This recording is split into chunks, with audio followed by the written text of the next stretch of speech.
হাতের কাজ শেষ করে কম্পিউটার থেকে চোখ সরিয়ে আশেপাশের ডেস্কগুলোতে চোখ বুলিয়ে দেখলাম আমার মতো দুই একজন ছাড়া বাকি সবাই টিফিন করতে চলে গেছে। বন্ধ করা কাচের জানলা দিয়ে জল গড়িয়ে পড়ছে দেখে বুঝলাম বাইরে সমানে বৃষ্টি পড়ে চলেছে। সেদিকে তাকিয়ে মনে হলো গতকাল রাত্রিতে প্রশান্ত অফিস থেকে ফেরার সময় চিকেন নিয়ে এসে বলেছিল, মনে হচ্ছে রাতের দিকে বৃষ্টি হবে, আজ আর রুটির সাথে সবজি খাবো না, একটু কষা কষা করে মাংস রান্না করো না, রাতে খাওয়ার পর যেটা থাকবে সেটা কাল অফিসে যাওয়ার আগে খেয়ে যাব। আজ সকালে আমরা অফিস বেরোবার আগে গরম ভাতের সাথে সেই বাকি চিকেনটা খেয়ে এসেছি বলে টিফিন আমরা আজ কেউ নিয়ে বেরোইনি। যে বৃষ্টিটা রাতে হওয়ার কথা ছিল সেই বৃষ্টিটা সারা রাত আর সকালে না হলেও এখন হচ্ছে দেখে মনে হলো একটু চা খেতে পারলে ভালো হতো। কম্পিউটারটা অফ করে ক্যান্টিনের দিকে এগিয়ে যেতে গিয়ে দেখলাম সুদীপাদি হাতে একটা কাপ নিয়ে ক্যান্টিনের ভাঙা জানলার দিকে তাকিয়ে এক মনে কি দেখছে। পায়ে পায়ে সেদিকে এগিয়ে গিয়ে সুদীপাদির পিছনে দাঁড়িয়ে বাইরে তাকিয়ে দেখি একজন মাঝবয়সী ভদ্রলোক বৃষ্টির মধ্যে একটা 5-6 বছরের বাচ্চা ছেলেকে বুকের মধ্যে করে নিয়ে ছাতা মাথায় দিয়ে হেঁটে চলেছে। সেদিকে কয়েক সেকেন্ড তাকিয়ে থেকে সুদীপাদিকে বললাম, দিদি আপনার টিফিন করা হয়ে গেছে? সুদীপাদি জানলার দিক থেকে দৃষ্টিটা ঘুরিয়ে আমার দিকে ফিরে বললেন, এই তো টিফিন করে এসে চা খাচ্ছি, বলেই বললেন, তুমি কাজে ব্যস্ত ছিলে বলে তোমাকে ডাকিনি। হেসে বললাম, ঠিক করেছেন, আপনি ডাকলেও উঠতে পারতাম না, কারণ অফিসে আসতেই বস একটা কাজ ধরিয়ে দিয়ে বলেছিলেন কাজটা শেষ করে রিপোর্টটা পাঠিয়ে দিতে, সেই কাজটা নিয়েই ব্যস্ত ছিলাম। বলে বললাম, আপনার প্রজেক্টের কাজটা কত দূরে গেল? সুদীপাদি চায়ের কাপে চুমুক দিয়ে বললেন, সবে তো 12 দিন হলো উত্তরবঙ্গ থেকে ট্রান্সফার হয়ে এখানে এসে দায়িত্ব নিয়েছি, মনে হচ্ছে এখনও দিন 15 লাগবে। ঠিক আছে, আপনি চা খান, আমি চা খেয়ে টেবিলে যাচ্ছি, বলে ওয়াশরুমের মধ্যে গিয়ে ঢুকলাম। আমি প্রীতি, একটা মাল্টি ন্যাশনাল কোম্পানিতে চাকরি করি। আমার স্বামী প্রশান্ত একটা সরকারি অফিসে চাকরি করেন। দেখাশোনা করে বিয়েটা আমাদের বছর দেড়েক আগে হয়েছে। বিয়ের 1 মাসের মাথায় প্রশান্ত যখন বাচ্চার কথা বলল তখন তাকে পরিষ্কার বলে দিয়েছিলাম 2-2.5 বছরের আগে আমি কনসিভ করতে চাই না। আমার কথা শুনে প্রশান্ত সেদিন অসন্তুষ্ট হলেও বাচ্চা নিয়ে আর কথা বলেনি। আমি মনে মনে ভেবে রেখেছি আর মাস 6 পরে প্রশান্তকে বলবো এবার আমি মা হতে চাই। প্রশান্ত মাছ মাংস খেতে ভালোবাসে বলে যখন তখন বাজার থেকে সেগুলো নিয়ে এসে আমাকে যখন রান্না করতে বলে তখন শুরু হয় তার সাথে আমার অশান্তি।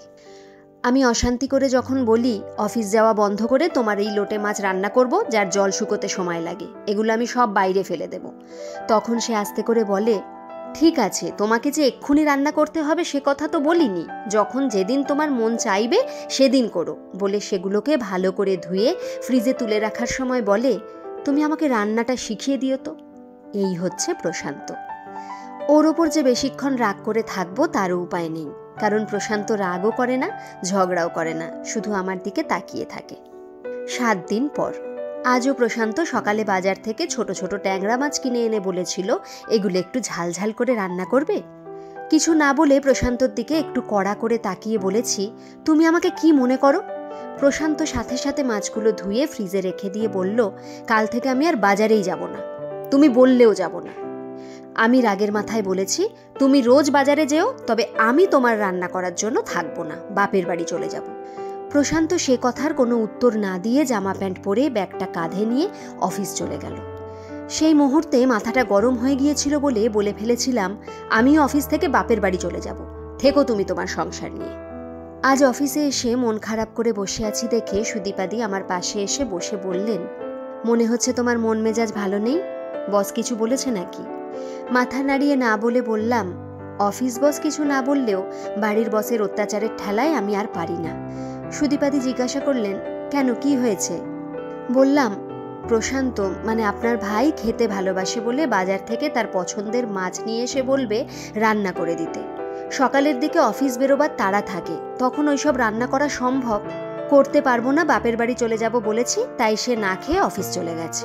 আপনি বলুন তো দিদি, যার জন্য খুব সকালে উঠে রান্না করি সেই লোকটা যদি না খায় আমি কি করে খাই? তাই আমিও না খেয়ে চলে এসেছি, ভেবেছি কদিন বাপের বাড়ি গিয়ে থাকবো।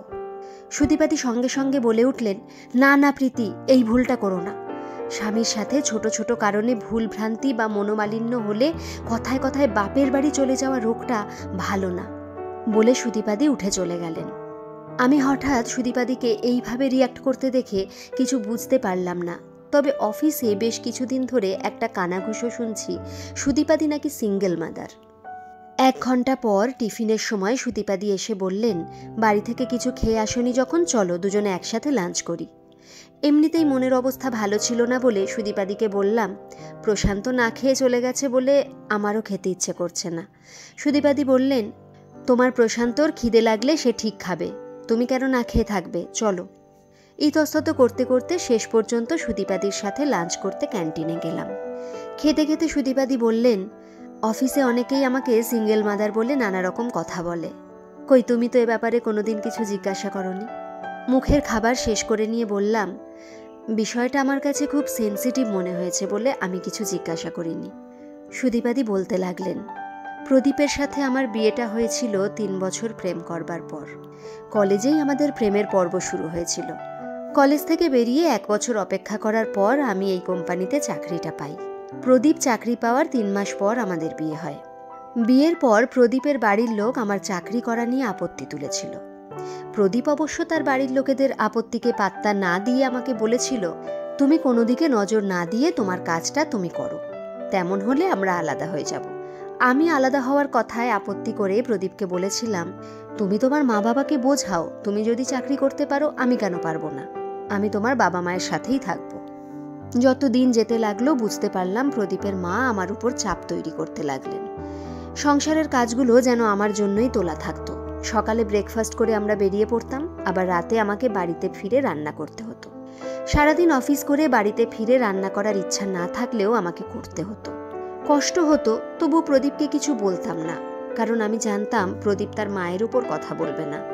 আমি মনে মনে ভাবতাম, আমি বলতে যাব কেন, সে তো সব দেখতে পাচ্ছে। বিয়ের 1 বছরের মাথায় আমাদের বাচ্চা চলে আসে। শারীরিক কোনো প্রবলেম ছিল না বলে অফিস বন্ধ করিনি। প্রদীপ এই সময় আমাকে খুব খেয়াল রাখত, যদিও প্রদীপের মা আমাকে কথা শোনাতে কম করতেন না। মাতৃত্বকালীন ছুটি পেয়ে যখন প্রদীপকে বললাম আমি বাপের বাড়ি যাব, তখন প্রদীপ বলেছিল, তোমার মায়ের শরীর ভালো না, তার থেকে তুমি এখানে থাকো, আমার মা আছেন, আমি আছি, তোমার দেখাশোনা করতে সুবিধা হবে। এরপর আমাদের ছেলে অনিকের জন্ম হয়। নার্সিংহোমে যখন প্রদীপ আমাকে দেখতে গেছে, তখন সে তার ছেলেকে কোলে নিয়ে আনন্দে কেঁদে ফেলেছিল। প্রদীপ তার ছেলে অনিকে পেয়ে খুব খুশি হয়েছিল। সমস্যা শুরু হলো যখন মাতৃত্বকালীন ছুটি শেষ করে অফিসে জয়েন করলাম। তখন আমার শাশুড়ি পরিষ্কার জানিয়ে দিলেন, বাচ্চার সর্বক্ষণ দেখাশোনা করতে পারবেন না, চাকরি ছাড়তে হবে। প্রদীপ সেদিন তার মাকে বলেছিল, তুমি যদি আমার বাচ্চাকে দেখাশোনা করতে না পারো তাহলে আমাকে একটা মেয়ে রাখতে হবে, এর সঙ্গে সুদীপার চাকরি ছাড়ার কথা বলছো কেন? অনিক তখন খুব ঝামেলা করত, খেত না ঠিকঠাক, সব সময় ঘ্যান ঘ্যান করত। ডাক্তারও দেখিয়েছিলাম কেন সে এমন করে। ডাক্তার বলেছিলেন এতে কোনো সমস্যা নেই, একটু সময় নিয়ে খাওয়াবেন, ঠিক খাবে। আমিও তখন কেন জানি না খিটখিটে হয়ে গিয়েছিলাম। প্রদীপ কখনো বলেনি তুমি চাকরি ছেড়ে দাও, কিন্তু কখনো সেইভাবে ওর মায়ের কথার প্রতিবাদও করেনি। আমার তখন প্রদীপের ওপর রাগ হতো, তার মায়ের এই অন্যায়ের প্রতিবাদ করতো না বলে।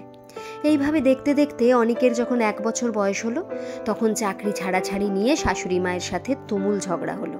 সেদিন কেন জানি না আর সহ্য হয়নি, অনিককে নিয়ে বাপের বাড়ি চলে এসেছিলাম।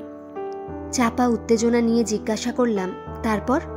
সুদীপাদি বললেন, তারপর আর কি, আমাদের ইগোর জয় হলো। প্রদীপ কিছুদিন চেষ্টা করেছিল আমাকে বাড়ি ফিরিয়ে নিয়ে যাওয়ার, কিন্তু আমি না গিয়ে বলেছিলাম, তুমি তোমার মায়ের চিন্তা ভাবনা পাল্টানোর চেষ্টা করো। জিজ্ঞাসা করলাম, প্রদীপটা এখন কোথায়? সুদীপাদি কিছু সময় চুপ করে থেকে বললেন, ওর বাবা মায়ের ওপর আমার ওপর রাগ করে যে চাকরিটা সে করত, সেটা ছেড়ে 5 মাস অপেক্ষা করার পর আমেরিকায় চাকরি নিয়ে চলে যায়। প্রদীপ এখান থেকে চলে যাওয়ার পর থেকে আমার সাথে 2-1 বার যোগাযোগ করবার চেষ্টা করলেও তার বাবা মায়ের সাথে কোনো রকম যোগাযোগ করেনি। আবার কিছু সময় চুপ করে থেকে সুদীপাদি বললেন, জানো প্রীতি, এখন আমার খুব আফসোস হয় এই ভেবে, প্রদীপকে একটা সুযোগ দেওয়া উচিত ছিল। ছেলেটার বয়স এখন 5, স্কুলে যায় যখন দেখে যে সব ছেলেমেয়েরা বাবার হাত ধরে ঘুরে বেড়ায়, আমার ছেলেটা সেদিকে তাকিয়ে থেকে প্রশ্ন করে, আমার বাবা কোথায়? কোনো উত্তর দিতে পারি না, অন্য নানা রকম কথা বলে ভুলিয়ে রাখি, কিন্তু কতদিন বলতে পারো? বলে ঝরঝর করে কেঁদে ফেললেন সুদীপাদি। দিদি শান্ত হন, অন্যরা দেখছে বলে সুদীপাদিকে সান্ত্বনা দিয়ে বললাম, প্রদীপদার কোনো ছবি আছে? চোখ দুটো মুছে সুদীপাদি বললেন, কেন, না, এমনি দেখতাম বলে পরিস্থিতি হালকা করার জন্য বললাম, আপনাদের ছেলে কার মতো দেখতে হয়েছে? দিদি বললেন, একদম ওর বাবার মতো। বললাম, আমেরিকায় প্রদীপদা কোথায় থাকে, ঠিকানা জানেন? দিদি মাথা নেড়ে না বলে বললেন, প্রথম 2-1বার ভিডিও কলিংয়ে কথা বলার চেষ্টা করত, কিন্তু আমি ফোন ধরতাম না। বললাম, আপনি তো একদিন ফোন করতে পারেন। দিদি বললেন, না গো, পারি না, কারণ ইগো সামনে এসে দাঁড়ায়। বললাম, দাদার ফোন নাম্বারটা আমাকে দিন তো দেখি। দিদি বললেন, কেন, তুমি কি করবে? বললাম, কথা বলবো। কি কথা বলবে বলে দিদি আমার মুখের দিকে তাকিয়ে থাকলে বললাম, এমনি সে কেমন আছে সেই খোঁজ খবর নেব। দিদি দিতে চাইছিলেন না, কিন্তু আমি বারবার বলাতে ফোন নম্বরটা আমাকে দিয়ে উঠে গেলেন। 10 দিন পরের ঘটনা। সন্ধ্যের একটু আগে সুদীপাদির ডেস্কের সামনে একজন সুদর্শন ভদ্রলোক এসে দাঁড়ালে সুদীপাদি তাকে দেখে হতভম্ব হয়ে তাকিয়ে আছেন। আমি আমার ডেস্কে বসে সেদিকে তাকিয়ে মুখ টিপে হাসছি। যেদিন সুদীপাদির কাছ থেকে নাম্বারটা নিয়েছিলাম সেই দিনই প্রদীপদাকে ফোন করে সুদীপাদি এবং তার ছেলে অনিকের কথা বলেছিলাম। উনি হয়তো এরকম একটা খবরের জন্য অপেক্ষা করছিলেন। সেদিন ফোনটা করে বুঝেছিলাম প্রদীপদা মানুষটাও খুব কষ্ট পাচ্ছিলেন। এদিকে সুদীপাদিও মানসিক যন্ত্রণায় দগ্ধ হচ্ছিলেন। ওদের দিকে তাকিয়ে মনে হলো আজ হয়তো তাদের ইগো এবং মান অভিমানের পালার অবসান হলো। হঠাৎ আমার ফোনটা বেজে উঠলে তাকিয়ে দেখলাম প্রশান্ত ফোন করছে। ফোনটা ধরতেই প্রশান্ত বলতে লাগলো, অফিস থেকে ফেরার সময় 4টে বড় কাঁকড়া নিয়ে এসেছি, 1000 টাকা করে কিলো। তুমি বাড়ি এসে কি রান্না করতে পারবে? এই অসময়ে কাঁকড়ার কথা শুনে যতটা সম্ভব গলার স্বরটা চেপে প্রায় চিৎকার করে বলে উঠলাম, এখন কাঁকড়া? কি পেয়েছো তুমি আমাকে?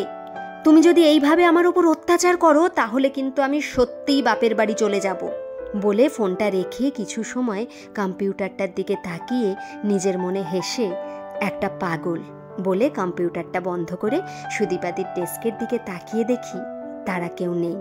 মনটা খুশিতে ভরে উঠল। আমিও অফিস থেকে বাড়ির উদ্দেশ্যে বেরোলাম, বাড়িতে গিয়ে প্রশান্তর আনা কাঁকড়াগুলো রান্না করব বলে।